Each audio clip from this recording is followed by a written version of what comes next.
Je vous remercie de me donner la parole et je remercie aussi tous les orateurs qui ont fait le plaidoyer de l'économie et du secteur privé national. Excellences, Monsieur le Président de la République, Monsieur le Président de l'Assemblée, Monsieur le Premier ministre, Monsieur le Président du Haut Conseil du dialogue social, Mesdames et Messieurs les ministres, mes chers partenaires au dialogue national, mes chers présidents d'organisations du secteur privé, Mesdames et Messieurs.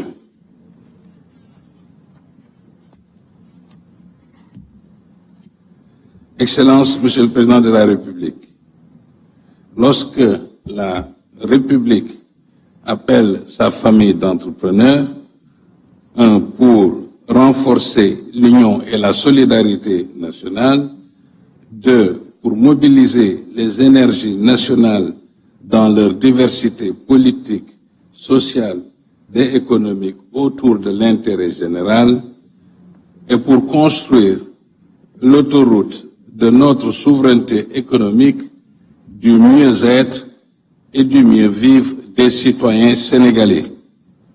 L'entreprise qui aime le Sénégal, l'entreprise qui entend investir davantage pour l'emploi des jeunes et contribuer à la réduction progressive de notre dépendance économique extérieure, cette entreprise-là répond à votre invitation au dialogue national. Les attentes de l'entreprise sont fortes, Monsieur le Président de la République. Oui, ce jour est celui de la démocratie et de l'engagement, mais aussi que ce jour est celui de l'histoire, de l'espérance, de la foi et de la raison qui nous montre les voies de l'unité nationale. Mes pères présidents d'organisations du secteur privé, mes pères présidents du secteur privé ici présents, et dont il me revient de porter leur voix, vous expriment leur gratitude pour cette invitation et vous disent que dans une république, il incombe à chaque acteur politique et socio-économique de jouer sa partition en toute responsabilité.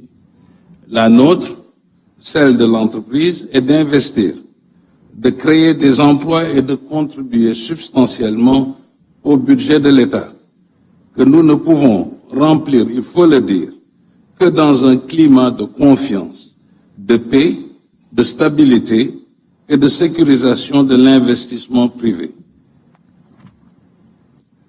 Dans notre dialogue politique, notre dialogue social et notre dialogue public-privé, le droit au désaccord doit rester l'un des piliers fondamentaux de notre démocratie. Ne l'oublions pas. Mais aussi, il nous appartient de veiller à ce que ce désaccord ne puisse être source de désunion et de haine de soi. Ne l'oublions jamais. Aimer davantage notre pays, refusons un Sénégal abîmé de l'intérieur et défiguré à l'extérieur. Aimer le Sénégal, c'est aimer l'entreprise.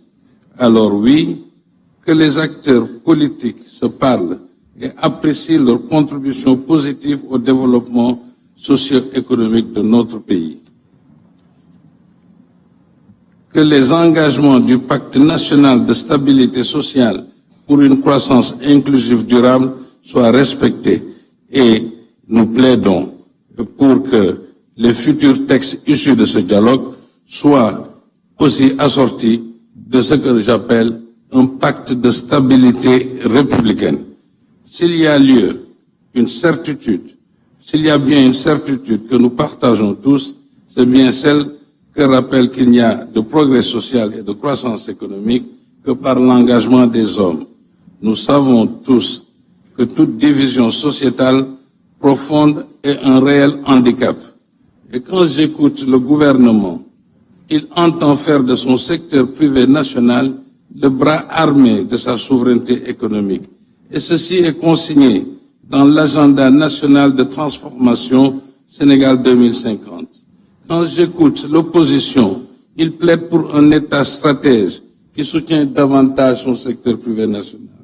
Ainsi, il y a un dénominateur commun entre le pouvoir et l'opposition. C'est ce renforcement de son secteur privé national.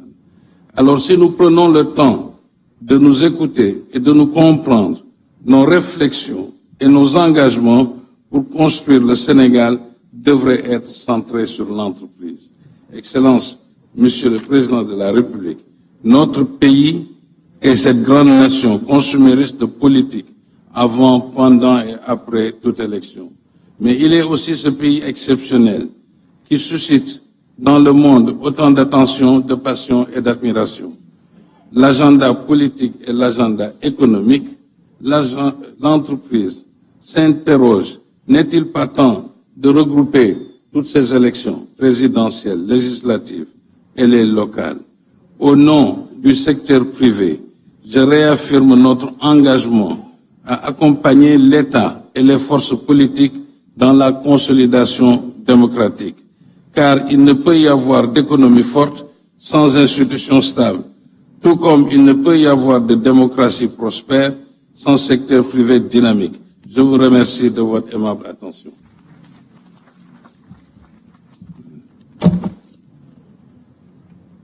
Merci beaucoup, M. Beydi Agne.